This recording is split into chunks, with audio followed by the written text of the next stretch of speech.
बॉलीवुड फिल्मों में अक्सर डॉन या गैंगस्टर को पुरुष ही दिखाया जाता है। हर फिल्म में विलन एक पुरुष ही होता है। हालांकि ये पूरा सच नहीं है।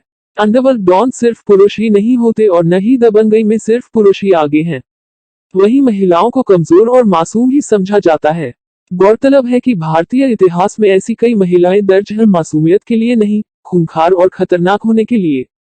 हम बात कर रहे हैं भारत की लेडी डॉन और लेडी गैंगस्टर्स की। इन महिलाओं के नाम से न सिर्फ आम जनता बल्कि पुलिस बल में भी काफी लोग खौफ खाते थे।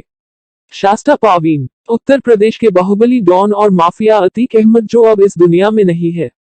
उनकी पत्नी शाइस्ता परवीन एक लेडी गैंगस्टर है, जिसके नाम सैकड़ों की संख्या में मुकदमे दर्ज है। कहते हैं कि अतीक अहमद की संपत्ति से लेकर जमीनी कागजात और फिरौती की रकम, इन सभी चीजों की जिम्मेदारी शाइस्ता परवीन खुद उठाती थी। शाइस्ता वो लेडी गैंगस्टर महिला है जिसने उत्तर प्रदेश के प्रयागराज में ना जाने कितने निर्दोष लोगों से पैसे हड़पे और जमीनी कब्जा ली। आज शाइस्ता परवीन पुलिस के डर से फरार है। शाइस्ता के पास करीब 12,000 करोड़ की संपत्ति है और इस समय वो इसकी अकेले मालकिन है। 2 बेटे नाबालिग है जो बाल सुधार गृह में है। शाइस्ता के पति और 2 बेटे पहले ही मारे जा चुके हैं। आज भी प्रयागराज के कुछ इलाके शाइस्ता परवीन के नाम से खौफ खाते हैं। के.डी. कैंपम्मा, बेंगलुरु की के.डी. कैंपम्मा साइनाइड किलर के नाम से मशहूर है। इसका काम लोगों को बहला फुसलाकर उनसे पैसे ऐंठती थी, लूटपाट करती थी और फिर उसकी हत्या कर देती थी। कैंपम्मा को पहले फांसी की सजा हुई, फिर उसे उम्र कैद में बदल दिया गया। आज भी इस लेडी गैंगस्टर का खौफ पूरे बेंगलुरु में है।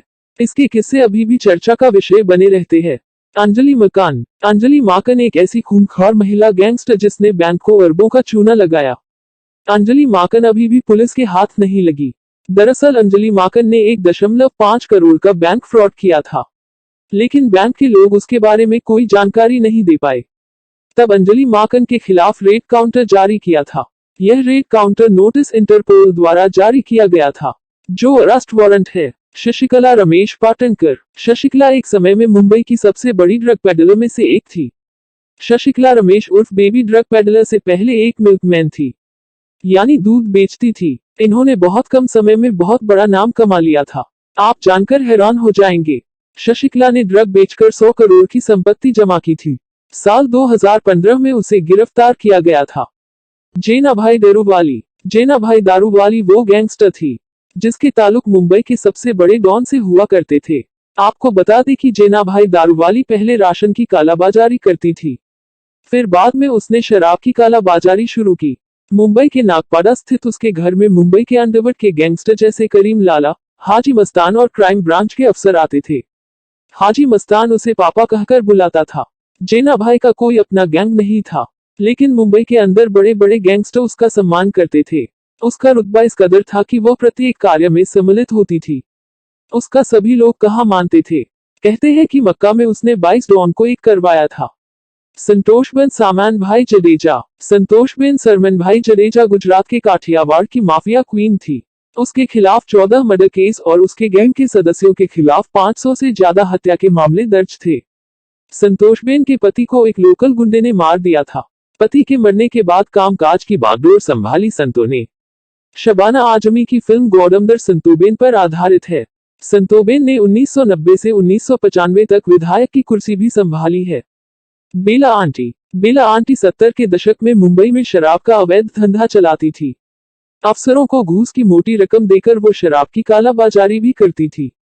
मुंबई के बड़े बड़े माफिया और गुंडे भी बेला आंटी के काम में दखलंदाजी नहीं देते थे। शोभा अय्यर, शोभा अय्यर एक खूंखार लेडी डॉन थी जिसके खिलाफ एक रेड काउंटर नोटिस जारी किया गया था। सालों से वो किसी भी मुल्क में पुलिस के हाथों नहीं लगी। शोभा की कोई ठीक ठाक फोटो भी पुलिस के पास नहीं है। शोभा का कई बड़े गैंगस्टर के साथ उठा बैठक थी और उसका अच्छा खासा प्रभाव था। समीरा जुमानी, समीरा जुमानी गैंगस्टर अबू सलेम की पत्नी है। समीरा अपने पति के सभी गैर कानूनी कामों में शामिल रहती थी। ये लेडी डॉन कई बम ब्लास्ट, फ्रॉड, पैसे की वसूली जैसे अपराधों में शामिल थी। वैसे तो समीरा भारत से फरार है। उसका नाम भारत की मोस्ट वांटेड लिस्ट में शामिल है। रुबीना सिराज, रुबीना सिराज गैंगस्टर छोटा शकील के गैंग की खास सदस्य थी जिसका काम खाना पीना, पैसे और हथियार सप्लाई करने का काम था। रुबीना सिराज अपने अच्छे कनेक्शन और सौंदर्य का फायदा उठाकर वो वहां पहुंच जाती थी जहां किसी का भी पहुंचना संभव नहीं था। रुबीना के बड़े छोटे से गैंगस्टर से अच्छे संबंध थे। इलाके में रुबीना का दबदबा रहता था। तो दोस्तों, अगर आपको किसी और टॉपिक पर कहानी सुनना चाहते हो तो हमें कमेंट करके बता सकते हो। ऐसी ही वीडियो हम आपके लिए लाते रहेंगे। तो आप वीडियो को लाइक, शेयर और कमेंट, साथ में हमारे चैनल पर नए हो तो सब्सक्राइब जरूर करें और बेल आइकॉन को प्रेस जरूर करें, ताकि आपको नोटिफिकेशन मिल सके और आप हमारी वीडियो का लुत्फ उठा सके। Thanks for watching.